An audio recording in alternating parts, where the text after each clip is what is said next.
Sveiki, Kanal 10 Lietuvos žiūrovai. Džiaugiamės, kad įsijungėte mūsų naują laidą, kuri vadinasi Veikli krikščionybė. Tikrai norime šitą laidą perduoti žinią, kad Dievas veikia pačiose įvairiausiose vietose, kad nėra jam uždarų erdvių ar uždarų širdžių. Ten, kur žmogus yra, ten jis yra pašaukiamas veikti jo vardu, daryti tą įtaką ir keisti šitą žemę į gerą, pripildyti ją gerumu, meilę, ramybę. Ir tikrai tikiu, kad mes šiandien irgi girdėsime nuostabią istoriją. Šiandien esame pas Juozas Kažukauskas ir tikrai didelėje veikloje jisai yra įvestas Dievo. Ir tikrai tikiu, kad Juozas mums pasidalins. Tai labas, Juozai. Labas. Tai mes patys tikrai eilę metų esam pažįstami ir tikrai ne vieną kartą teko, sakysime, tiek čia būti, tiek būti pačiam klientui, tiek būti pačiam darbuotojui šitos vietos. Tai tikrai žinau, kad Dievas yra daug dalykų padaręs šitoje vietoje. Gal galėtum, sakysime, trumpai papasakoti pirmiausia iš viso, kaip tu atėjai iki Kristaus, o paskui, sakysime, kaip jisai įvedė tave į šitą veiklą. Iki Kristaus aš buvau netikintis, buvau ateistas, man Dievo nereikėjo, aš jo neieškojau. Buvau rajone vienas iš blogiausių paauglių, muždavusi su visais, kiekvieną dieną kovos, kiekvieną dieną tas. Mokytojai mane nurašė, sakė, iš šito nieko nebus. Laukė, kol aš galų galiai išeisiu iš mokyklos ir taip jie atsikratys manim. Bet, nepavyko, aš į 10 klasę nuėjau mokytis atseit, nes nežinau, ką daryti, nežinau, kur daugiau eiti, baigęs 9 klases. Mane mama kaip ir leido toliau eiti mokytis ir, aš nuėjau į 10 klasę. Kaip dabar prisimenu, atėjau į 10 klasę, rugsėjo 1, mokytoja tokia laiminga eina, sako, štai, vaikai, sveikinu jūs su rugsėjo 1 ir staiga pamato mane. Ir tas jos žvilgsnis toksai, jinai nustebo, sako, Kažukauskas, ką tu čia darai? Sakau, atėjau mokytis, nors iš tikrųjų ten apie mokslus net nėjo kalbos. Okay. Tai buvau toks gana, kaip sakyti, padauža, toks aktyvus labai vaikinas. Ir aš tuo metu lankiau boksą. Taip. Boksą lankiau tam, kad galėčiau geriau muštis, kad galėčiau dar kitus prikulti geriau. Ir 10 klasėje, kai aš jau buvau, tada pagalvojau, kad jau su boksu viskas aišku, jau gerai pramokau, dabar reikia eiti lankyti karate, kaip tik tuo metu buvo karate klubai atsidarę ir aš nuėjau į karate. Ir karate klube pradėjau treniruotis tam, kad dar geriau išmokčiau muštis, dar galėčiau toksai būt, Ir 92 metais tada per Kalėdas treneris padarė tokią kalėdinę treniruotę, mus pakvietė dalyvauti ir aš atėjau. Ir po treniruotės jisai susodina mus ratu ir žiūriu, ateina jaunuoliai, atsineša rankose kažkokias knygas, paskui tik tai vėliau išsiaiškinau, kad tai yra Biblijos. Ir jie pradėjo pasakoti mums apie Dievą.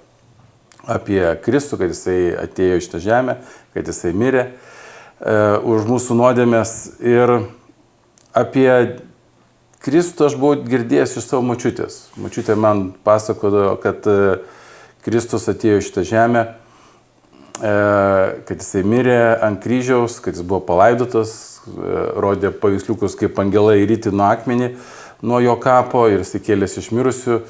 Ir aš tuo metu buvau netikintis ir galvojau, kad čia labai gera pasaka žmonėms tam, kad jie kažkuo tikėtų, kad nekiltų liaudyje maištas, kad būtų tokie visi pasitenkinę savo padėtimi. Ir aš galvoju, nu, kas nors matė prisikėlusių žmogų. Jonai, matėjai prisikėlusių žmogų? Nelabai. Va, ir aš nemačiau, ir kaip man močiutė pasakojo apie prisikėlusį Kristų, sakė, jis taip kėlėsi iš mirusių, galvoju, nu, kažkas tokio nelabai. Ja. Va, ir aš va toksai, va, netikintis sėdžiu tam karate klubo ratelyje, kur pasakojama apie Kristų. Ir tuo metu kažkas tokio įvyko.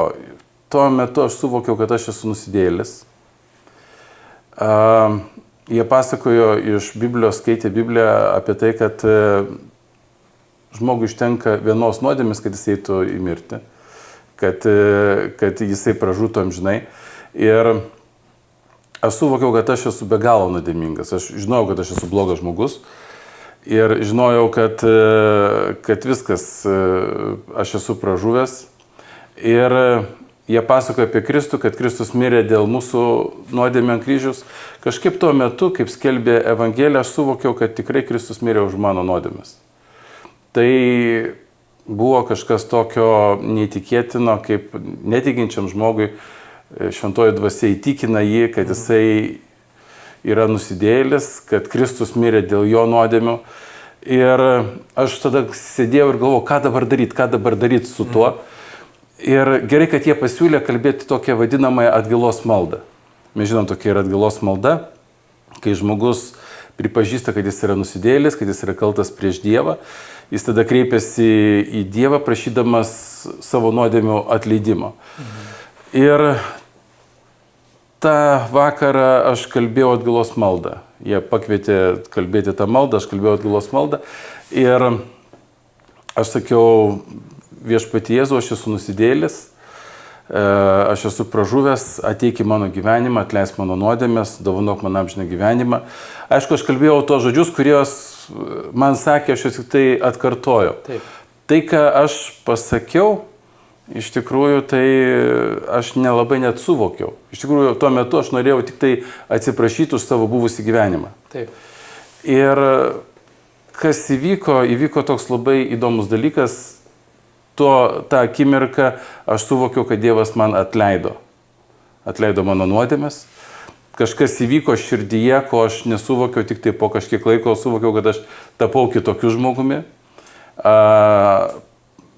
Biblija kalba apie tai, kad įtikėjimo momentu arba atsivertimo momentu Dievas pakeičia žmogaus širdį, išima akmeninę širdį ir įdeda minkštą širdį. Dar duoda savo šventąją dvasią. Ir labai yra įdomu tai, kad aš Dievo tuo metu norėjau tik atsiprašyti. Taip.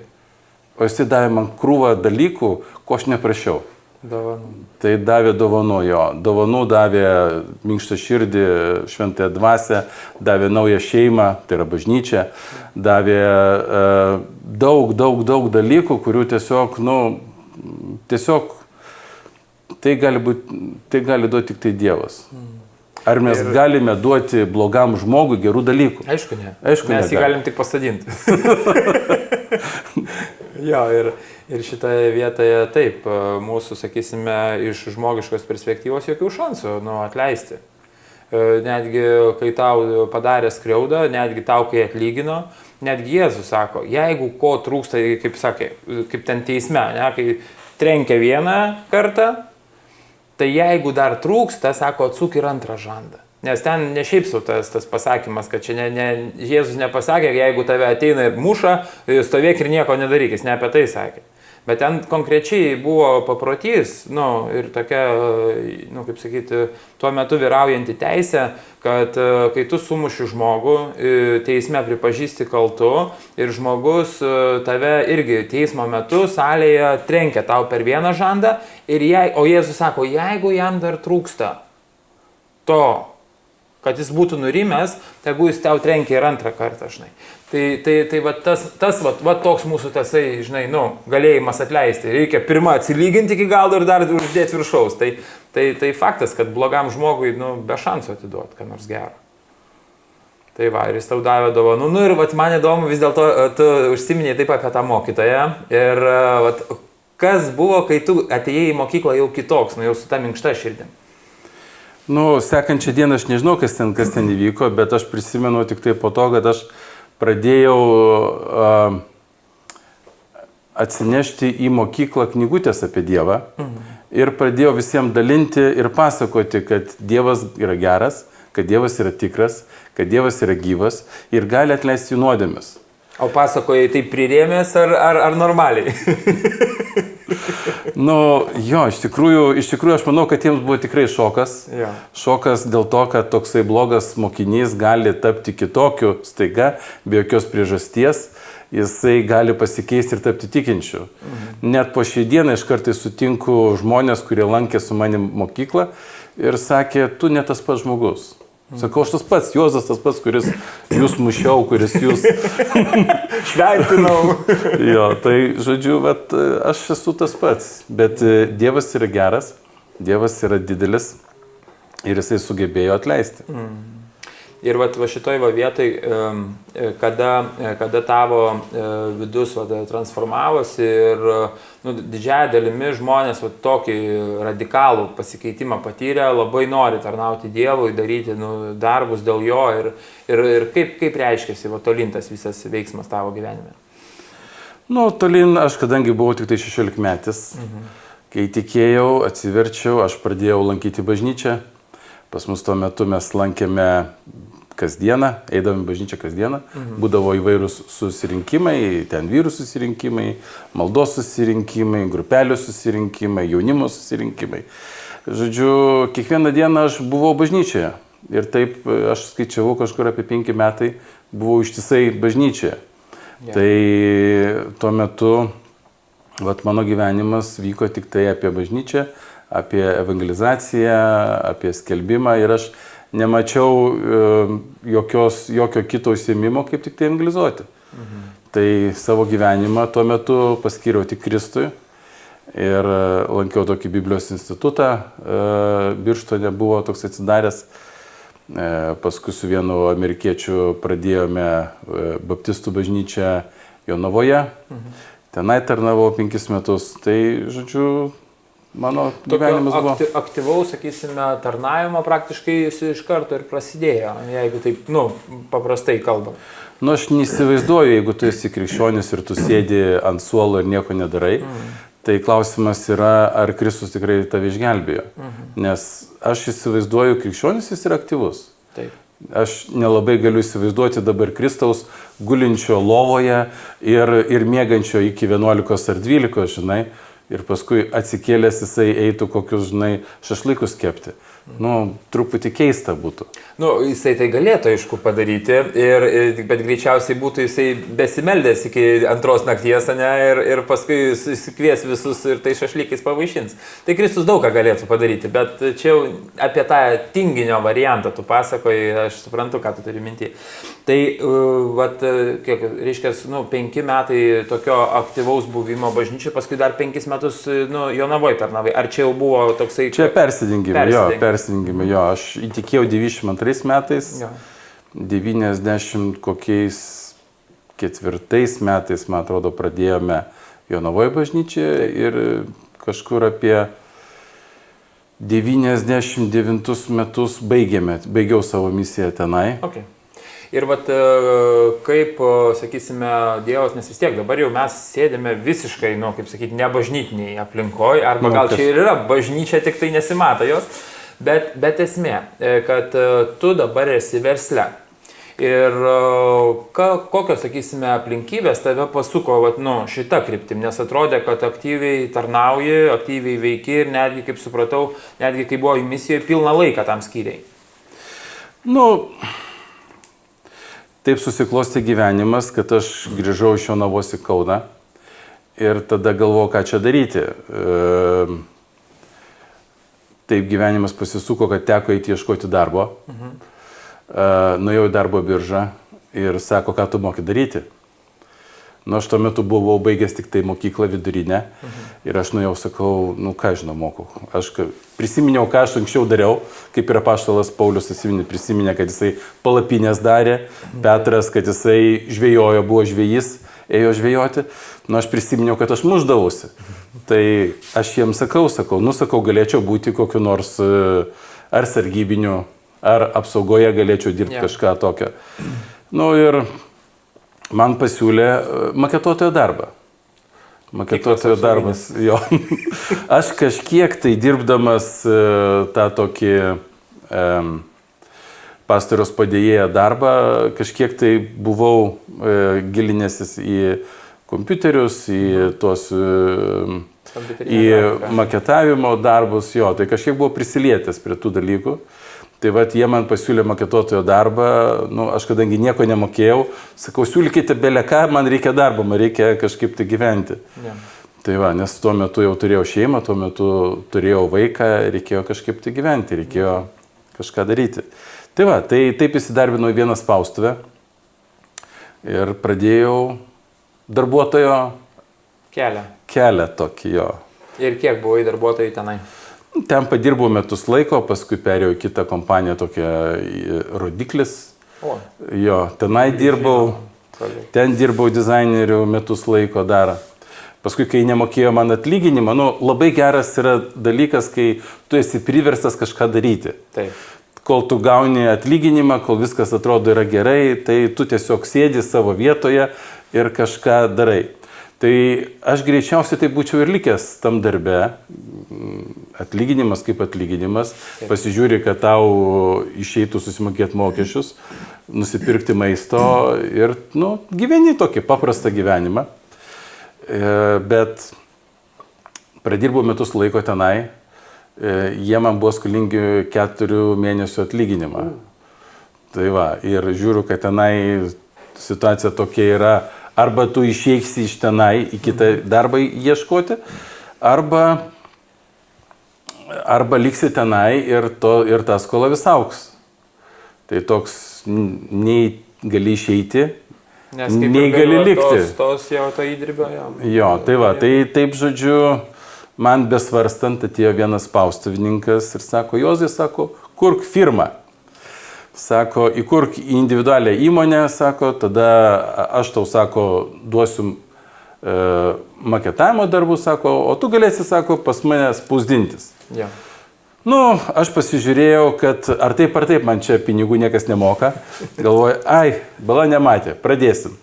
Tai va, tai aš išėjau iš to darbo, praradau savo pinigus tenai ir įkūriau individualią veiklą.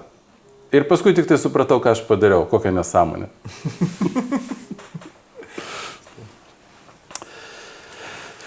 Tai va, tai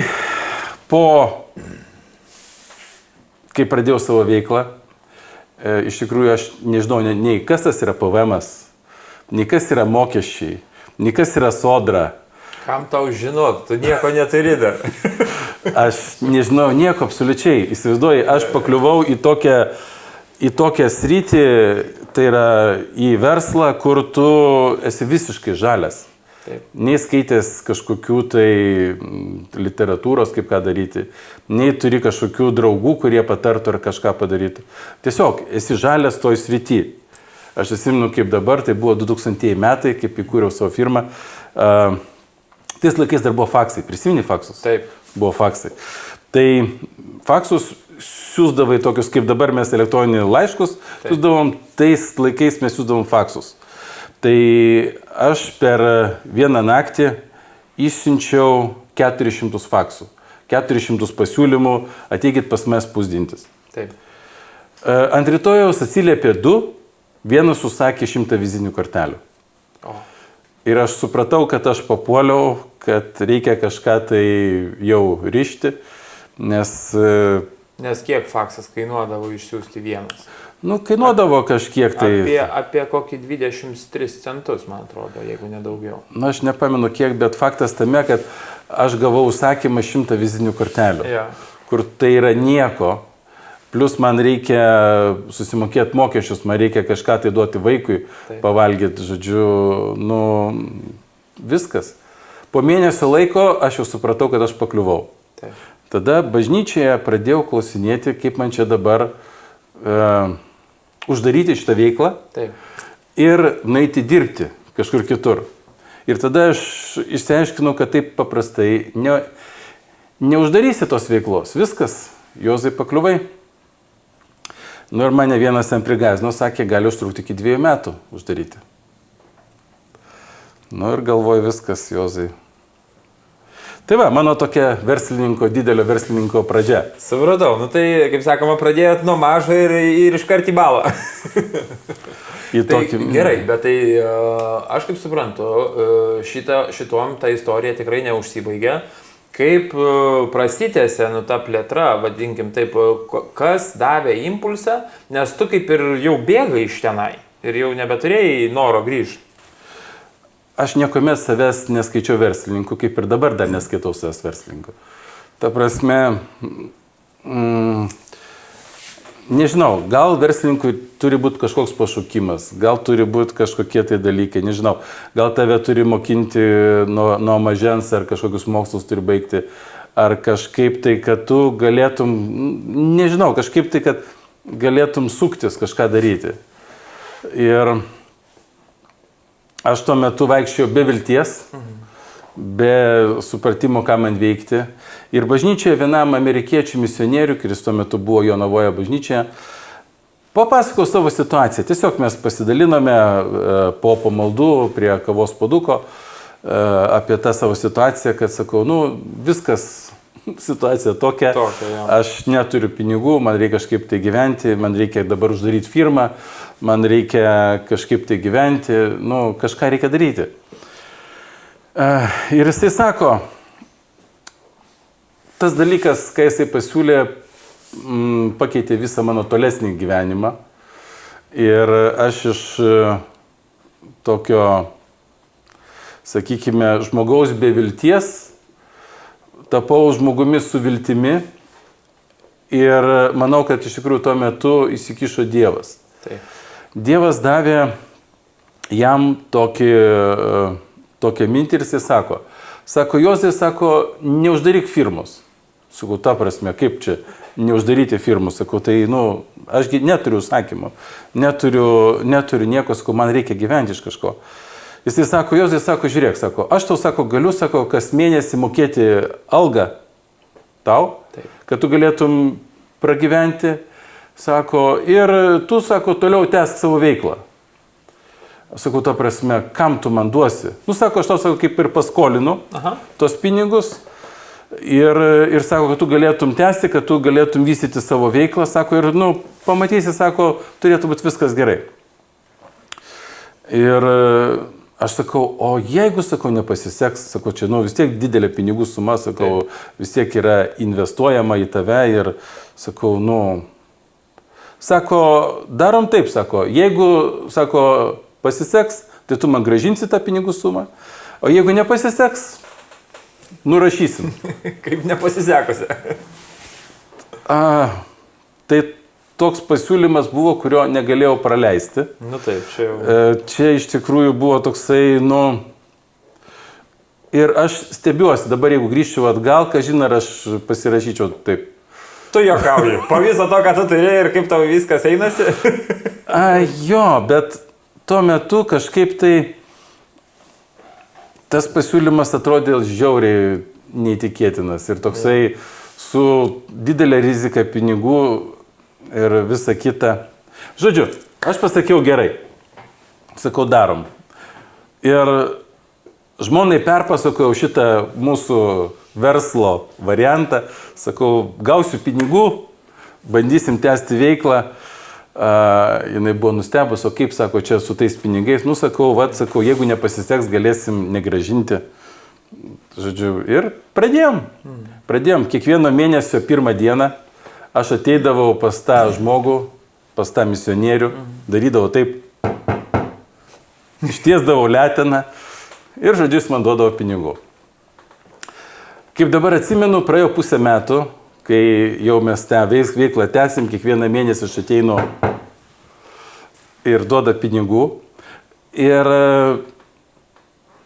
kaip dabar atsimenu, sėdim su žmona vakare jau po darbo virtuvėje ir jinai klausė mane, sako, Jozai, sako, o kiek mes skolingi? Ir aš tai pradėjau skaičiuoti, sakau, žinai, sakau, tai buvo 2000 metai. Yeah. Sakau, skolingi, sakau, dabar 10 000 litų. Ir tada aš ir jinai suvokiam, kad kiek daug mes esam skolingi, nes 10 000 litų tais laikais, kaip nežinau, kaip dabar kokia gal 50 000 eurų. Žodžiu, pinigų suma didžiulė. Ekvivalentas, jo, kitas. Jo, ir mes buvom tiek daug prasiskolinę ir aš suvokiau, kad jau daugiau nebegaliu nueiti padaryti taip, nes skola bus dar didesnė. Ir galvoju, reikėjo kažkaip tai viskas jau užrišti su tuo skolinimusi pinigų ir kažkaip reikia bandyti pačiam suktis. Tuo metu per 6 mėnesius aš jau įsivažiavau. Taip. Jau prasidėjo užsakymai, jau pradėjo judesys, prasidėjo judėjimas, jau pradėjau po truputį gauti pinigų, pajamų. Ne tiek, kiek gaudavau iš to brolio. Bet, žodžiu, kažkiek tai, galėjau... Kaip sakyti, apsimažinu savo biudžetą išlaidų, pavyko jau pačiam išsilaikyti. Jo, ir aš įsimenu, kaip tada pirmą mėnesio diena suėjo, kai aš galiu nuvažiuoti, padaryti tą ženklą ir gautum pinigų. Ir aš nevažiavau. Galvoju, viskas užtenka, Juozai, daugiau nebesiskolinam. Ir buvo sunku. Tu žinai, kad tu nuvažiavęs tenai gali gauti pinigų ir tai yra, tai paprasčiau, bet galvoju, ne, reikia kažkaip stabdyti, reikia bandyti kažkaip tai jau pačiam suktis ir po truputį galvoti, kaip tos pinigus atiduoti. Tai va, tai tokia pradžia. Ir įsivažiavo, tai aš, vis tiek, Kaune, tu tikrai, kaip Kauno reklama, esi žinomas. Ir tikrai tų klientų ne vieną ir ne 20, kaip sakoma, ir net 100, jeigu pažiūrėtum duomenų bazę. Ir kada, išgyvenai, tokį, kaip, augimo ir plėtros etapą. Man labai įdomus tas momentas, kai tu pirkai mašiną. Kaip buvo, nes tuo momentu irgi, man atrodo, krizė buvo, ne? Kaip pirkai offsetinę mašiną. Tai tų krizių buvo visokių, ar ne? Tai pati pradžia, kaip mes pradėjome daryti, aš atsimenu, praėjo gal porą metų po tos savo įmonės įsteigimo. Aš vis dar dirbau namie. Dirbau namie su kompiuteriu, neturėjau jokių staklių, jokių darbuotojų, jokių patalpų, tiesiog dirbau namie, nes, Tai gal didelį namą turėjai? Bute, nuomojamam. Nuomojamam bute, kuriame mes gyvename, 2 kambarių bute. Žodžiu, aš tenai dirbdavau, pas mane ateidavo klientai į butą. Žodžiu, ir, buvo labai įdomu, žodžiu. Tai va, po 2 metų aš suvokiau, kad vis tik jau reikia kažkaip tai kelti sparnus iš namų ir daryti kažkaip tai, kitaip jau reikia savo patalpų. Pinigų nėra. Natūraliai verslininko būsena. Kada verslininkai turi pinigų, jie niekada neturi pinigų, nes jie kažkur tai yra vis įdėti. Ir po 2 metų aš dar tuo metu nebuvau atidavęs tos skolos, dar net nepradėjau atiduoti skolos. Bet aš suvokiau, kad jau reikia man kraustytis. Tada aš nusipirkau toksai, buvo laikraštis Noriu. Taip. Prisimenu, toksai didelis, storas laikraštis skelbimų. Ir aš pradėjau ieškoti tenai skelbimų, ne taip kaip pas mus dabar yra Skelbė LT, bet tuo metu laikraštis buvo. Tai tame laikraštyje pradėjau ieškoti skelbimo, nusipirkti 1 kambario butelį, kuriame galėčiau pradėti savo veiklą, atskirai jau nuo namų. Tai va, žodžiu, radau bendrabučio tipo butelį. Tenai nusipirkau, vėlgi pirkau be pinigų. Jonai, pas mane visada yra pirkimas. Be pinigų išsimokėtinai. Ir tiesiog pradėjom, aš daviau pirmą įnašą, paskui per kažkiek tai laiko greitai reikėjo susikrapšyti visus kitus pinigus. Pinigų suma, aišku, nebuvo labai didelė, bet buvo apie 10 000 litų. Tiek, kiek buvau skolingas tam žmogui, tiek reikėjo sumokėti už butą. Tai va, tai žodžiu, kažkaip tai susimokėjom už tą butą. Nežinau kaip, bet žodžiu, susimokėjom už tą butą. Po to pradėjau dirbti tenai.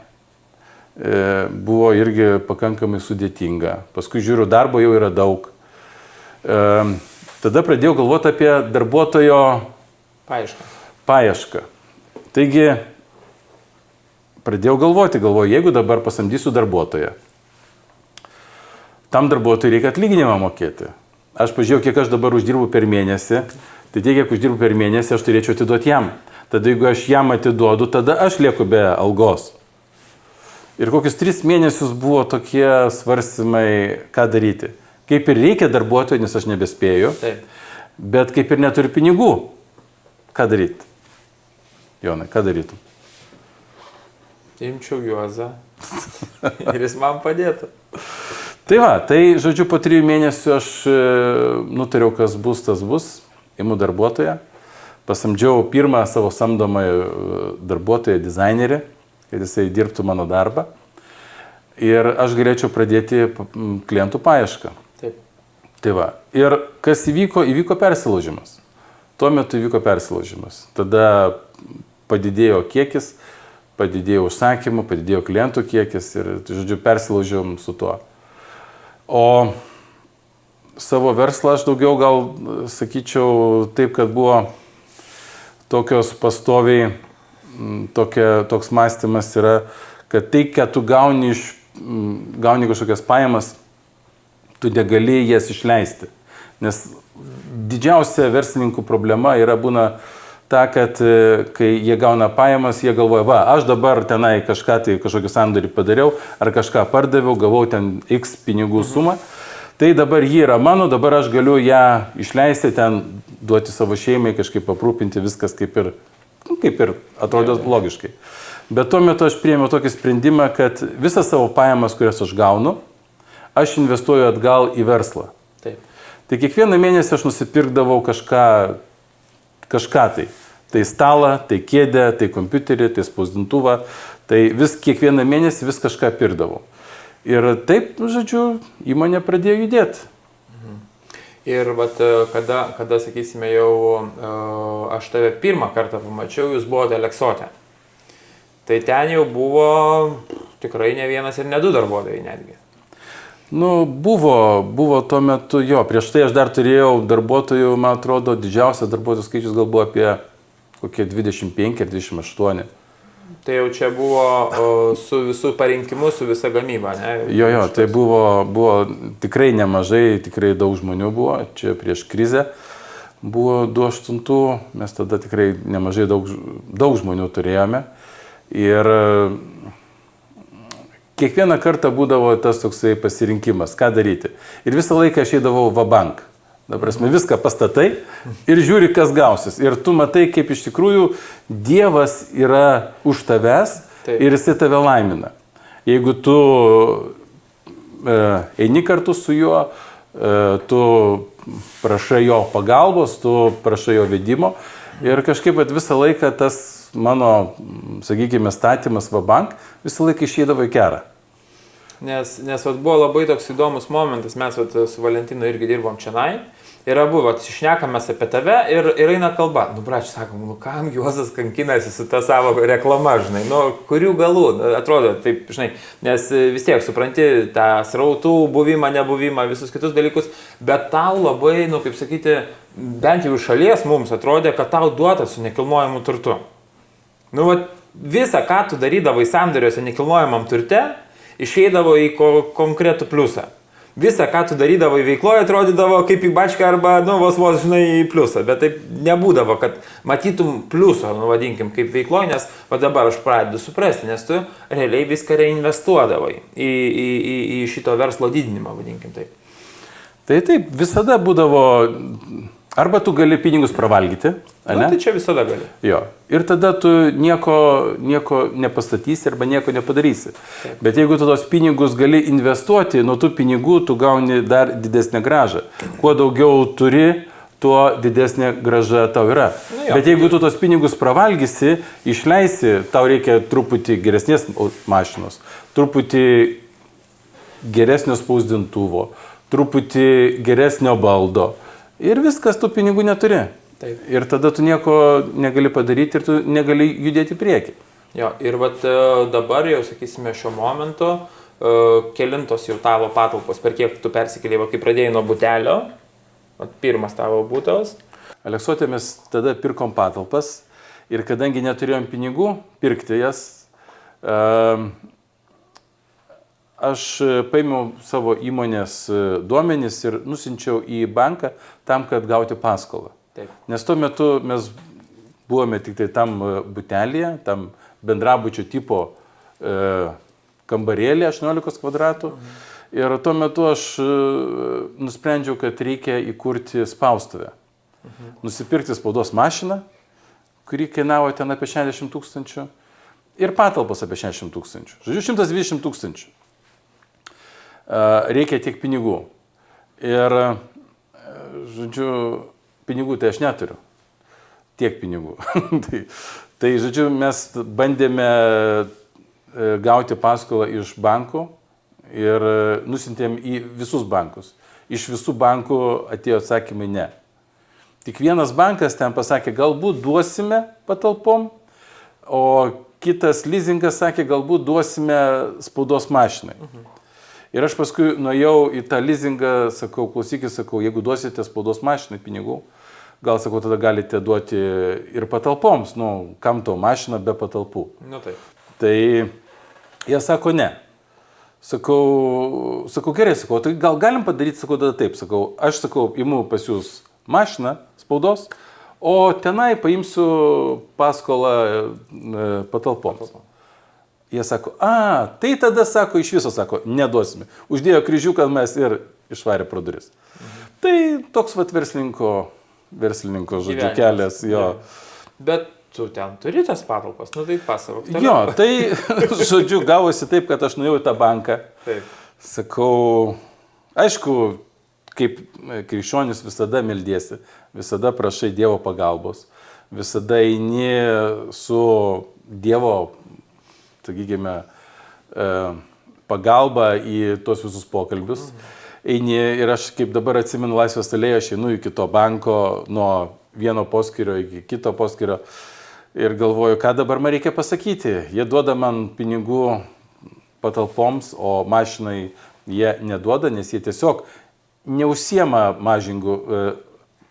mašinų lizingavimo. Jie nepažįsta nei tos įrangos, nei ten nieko. Sako, mes tik tai nekilnojamą turtą galim duoti. Ir aš nuėjau pas juos, sakau, situacija tokia yra, sakau, man reikia ir to, sakau, galite kažką padaryti? Jie taip, sako, negalim. Sako, galime tik tai patalpom duoti. Sako, duokit kažkaip ir tam. Tie kažkaip pasitarė, sako, sako, galim padaryti. Sako, bet palūkanos, sako, bus beveik 10%. Kurie metai? Bijau pameluoti. Kokie gal 2-3 gal. Kažkas. Panašiai buvo. Ir aš pasirinkimo neturiu. Imam, ką duoda. Tai va, taip mes įsigijome vienas patalpas. Paskui tos patalpos pasidarė ankštos, mažos. Pavyko labai brangiai parduoti, tuo metu buvo pats kainų kilimas. Žodžiu, tai atidavėme paskolas, nusipirkome šalia esančias dar dvigubai didesnės patalpas, kurias tu matėjai. Ir tuo metu nusipirkome ir spaudos mašiną dar didesnę, jau tada gal 2 turėjom, daug įrangos kitokios, visko. Gaunasi, žodžiu, versliai yra taip. Iš pradžių tau reikia patalpų, nusipirki patalpas. Tada turi patalpas, reikia įrangos. Tada nusipirki įrangą. Tada pasižiūri, kad reikia žmonių. Pasiemi daugiau žmonių. Tada pasižiūri, kad tos patalpos per mažos. Tada vėl imi didesnės patalpas, daugiau įrangos, daugiau žmonių ir tas ratas toksai vis sukasi ir visą laiką sukasi. Tai va. Tokia stabiliam augime, kaip sakoma, turi pastoviai galvoti, kaip augsim, kaip reikia tų pinigų, kurių dar neturi. Ir iš tikrųjų galiu pasakyti, kad visas šitas verslas, kurį aš dariau, visada ėjo su Dievo pagalba. Visada Dievas kažkaip tai darydavo, aš jo niekuomet nepamiršau, niekuomet nepalikau. Visada bažnyčioje juokaudavau ir pasakodavau, kad kiekvieną dieną, kiekvieną rytą, kai aš važiuoju į darbą, aš nežinau, ar aš turėsiu darbo. nežinau, ar bus užsakymo, ar dar kažkas, nes mes spausdiname tokią reklaminę spaudą, Taip. kur klientam reikia, užsidega jiems ten kažkoks projektas, jiems reikia dabar, o ne rytoj. Tai aš atvažiuodamas į darbą, aš nežinau, ar turėsiu darbą, neturėsiu darbą. Ir kiekvienas rytas visada prasidėdavo mašinoje nuo maldos. Dieve, duok darbo. Ir tas visas verslas, sakykime, yra kartu su Dievu, su jo pagalba, su jo malonėmis. Tiesiog viskas vyko. Tai ir tie pirkimai, ir tas augimas, ir tas visas didžiulis judesys yra kartu su Dievu. Nes jeigu be Dievo, nieko nebūtų. Aišku, Dievas be mūsų irgi nelabai ką padarytų, ne? Aš galiu gulėti lovoje ir sakyti, Dieve, tu esi didelis, tu visagalis, tu gali man tikrai duoti darbo, ne? O gal geriau net ne darbo, duok pinigų ir viskas, aš guliu lovoje ir pinigai kapsi. Nu, taip nebūna, mes žinom. Nu jo, ir bendrai Dievas nesuinteresuotas mūsų degradavimu, nes, sakysime, žmogus nieko, be veiklos, sakysime, jis degraduoja realiai. Vis tiek žmogui tas pasitenkinimas ateina iš to, ką jisai daro. Ir būti palaiminimu kitiems, ne šiaip sau Jėzus yra tarno poziciją paėmęs, kai jis atėjo į žemę. Jis būtent parodė mokiniams, kad mes esam tarnai, kad mes esam patarnaujantis. Ir būtent šita vieta, kaip sakau, versle, viena reikalingiausia iš tikrųjų būti tarnu savo kliento, savo darbuotojo, kad padėti vieni kitiem. Ir gali atsiminti atveju, kai tikrai pasijauti, kad Dievas čia padarė, per tavo verslą, per tavo veiklą, sakysim, kažkokius tai dalykus. Kiekviena diena yra su Dievu. Aš neįsivaizduoju, kaip gali būti kitaip. Jonai, tu kvėpuoji dabar, ar ne? Įkvėpk. Įkvėpi. Lengvai įkvėpi. Lengvai. Kodėl? Todėl, kad yra oro. Todėl, kad Dievas tau padėjo tai padaryti. Jeigu nebūtų Dievo, nei aš, nei tu, mes negalėtume kvėpuoti. Mes šiandieną atsibūdome ir atsibūdome gyvit. Kodėl? Todėl, kad Dievas visuomet padeda. Ir viskas, kas vyksta mano gyvenime, tavo gyvenime, klausytojų gyvenime, viskas vyksta todėl, kad Dievas leidžia vykti geriems dalykams. Ir tie dalykai vyksta. Aišku, mes turime savo pareigas, turime savo atsakomybės, turime savo kažkokius tai dalykus, kuriuos turėtume daryti ir mes juos privalome daryti. Tai aš kaip vyras turiu pareigą savo šeimoje, turiu pareigą įmonėje, turiu pareigą bažnyčioje, turiu pareigą prieš Dievą būti jo ambasadoriumi. Tai visur tos yra pareigos ir mums tiesiog nereikia galbūt skirstyti kažkokius gyvenimo etapus, čia taip gyvensiu, naip gyvensiu, čia tą darysiu, čia kitą darysiu. Mums tiesiog galbūt reikia bandyti, čia gal blogas žodis bandyti, galbūt reikia gyventi su Dievu, gyventi Dieve, gyventi per jį ir viskas eis kaip iš pypkės. Aišku, nebūtinai viskas pasiseks. Įmonėje, žinau, mes esame patyrę ir nemažai nuostolių, ir nemažai praradimų, ir daug dalykų yra įvykę. Bet visą laiką, kai tu esi su Dievu, kai tu sakai, Dieve, tai yra tavo įmonė. Taip. Ne mano įmonė, tai yra tavo įmonė. Tai yra tavo pinigai, tai yra tavo uždarbis. Kai ateidavo minusas, koks nors didelis minusas, aš sakydavau, Dieve, tai yra tavo minusas, ne mano minusas. Nes kai tu susikoncentruoji į save ir sakai, čia yra mano, čia aš uždirbau, čia ta. Ne, čia nieko panašaus. Čia Dievas per tave veikia, Dievas per tave duoda tam tikrus dalykus ir nuo tavęs priklauso, kaip tu pasielgsi ir ką tu su tuo visu padarysi dėl jo karalystės. Taip. Ir sakysime, darant dėl jo karalystės, aš atsiminiau tavo liudijimą būtent apie vieną tavo bendradarbę, kuri irgi atrodytų visiškai nerealus variantas, Bet vat, gali prisiminti, kaip tu jai davėjai darbą krikščionišką knygą, ne, ten redaguoti. Kaip ten buvo? Jo, buvo toks atvejis, kaip yra tokia bendryja veiklių žmonių, jeigu girdėjai tokią. Nu, klausyk, mes laidas filmuojame iš tenai, kaip aš galiu negirdėjęs, aš narys jos esu. Tai va, tai apie veiklių žmonių bendryją aš esu girdėjęs jau daug metų prieš man ateinant į ją, aš irgi tapau jos nariu, bet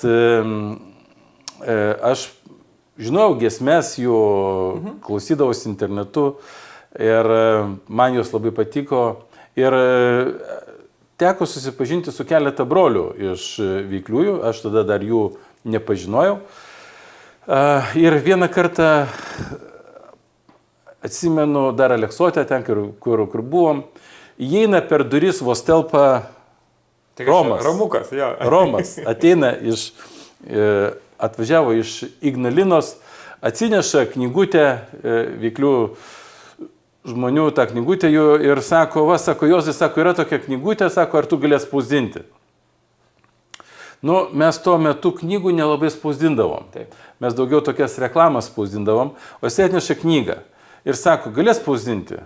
Nu, užsakymas yra užsakymas. Taip. Sakau, galiu. Gerai, spausdinsiu, sakau, duok maketą, mes čia padarysim. Ir jisai sako, Jozai, sako, yra toksai rankraštis, bet jį reikia redaguoti, jį reikia padaryti. Mes to neužsiemam. Redagavimu. Mes esame kaip spaustuvė, mes tik tai spausdiname. Taip. O kažką tai ten redaguoti, leidyklų darbas, ta prasme, čia ne mūsų daržas visai. Ir tada aš galvoju, jeigu pasakysiu, kad ne, tai tada negausiu spausdinti tos knygos. Sakau, gerai, Romai, sakau, padarysim. Ir jisai išvažiavo ir aš sėdžiu savo kabinete ir nežinau, ką daryti. Dabar galvoju, kur man rasti redaktorių, kas galėtų pataisyti. Ir tuo metu aš buvau priėmęs vieną moterį, vadybininkę, bet jai ten nelabai sekėsi pas mus. Ir galvoju, gal tada duoti jai tą knygą redaguoti. Nes ten kažką jinai ten buvo užsiminus, kad jinai liktai kažką ten sugeba padaryti. Taip. Ir aš ją pasikviečiau, sakau, ar tu galėtum šitą knygą redaguoti? Jinai sako, jo, sako, drąsiai. Bet prieš tai, tada man tokia mintis atėjo. Kai aš ją priminėjau į darbą, jinai man sakė, kad jinai užsiminėja ten visu su kažkokiom kosmoso jėgomis, būrė su taro kortomis ir visa kita. Ir paskui galvoju, palauk. Galvoju, krikščionišką knygą atiduoti burtininkui, kažkas truputį stipru turėtų būti. Ir galvoju, neduosiu. Bet toksai jausmas viduje, sako, Jozai, duok. Ir aš galvoju, gerai, bandom. Galvoju, aš duosiu jai ir paskui pats perskaitysiu, kad, nebūtų pakeista kažko, kad nebūtų turite kreiptis į kosmosą ir ieškoti ten kažko tai. Arba taro kortos yra gerai, ar ne? Tai va, tai jinai redagavo tą knygą, viskas gerai buvo, mes ją išleidom, spausdinom ir, žodžiu, viskas kaip ir tuo liktai turėjo baigtis. Po kažkiek laiko aš tą moterį atleidau, nes, tiesiog matėm, kad keliai mūsų nebesutapo ir teko išsiskirti. Va, ir kas įdomu šito istorijoje, kad po kokių 3 mėnesių aš gaunu iš jos laišką ir jinai rašo. Sako, ačiū Jozai už galimybę dirbti tavo įmonėje. Ir sako, aš beskaitydama tą knygą veiklių žmonių, aš įtikėjau, atsiverčiau. Tai man buvo kažkoks tai stebuklas, kaip žmogus, sakykime, toksai, gali atsiversti skaitydamas krikščionišką literatūrą. Tai toksai labai įdomus atvejas su ta knyga. Tai. Ir labai tokia nuostabi iliustracija, pasakysime, kitą kartą tie mūsų vidiniai impulsai, žiūrint į išoriškas aplinkybės, atrodytų negalima. Ne? Bet vidinis buvo tavo viduje užtikrintumas, duok, viskas bus gerai, žinai. ir va Dievas padarė tą darbą būtent ten taip tokiam pasikeitime. Ir iš tikrųjų, aš kiek mes bendraujam, tai visada yra tas noras padėti, prisidėti, tai sakysime, ar prie renginių, ar prie dar kažko, tai ar ten savikainą padarai, žinai, tos darbus, ar paaukoji, kaip jau sekasi, žinai, čia, kaip sakyti, negali kas kartą, žinai, bet ta širdis irgi yra tame, kad, sakysime, ta krikščioniška, kaip sakyti, žinia sklistų tiek per spaudą, tiek, sakysime, kažkokiais apipavydalinimais. Ir dabar šiuo momentu apie pačią veiklą, gal, kaip sakau, dabar mes išgirdom, kaip tu įėjai į tai.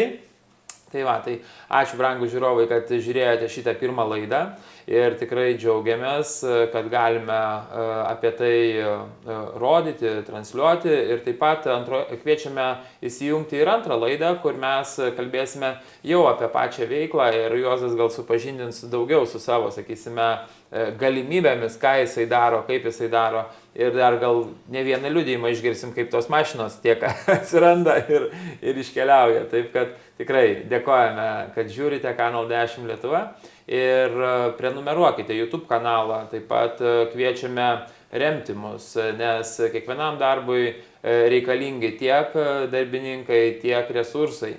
Todėl dėkojame už jūsų maldas ir jūsų palaikymą. Būkite su mumis.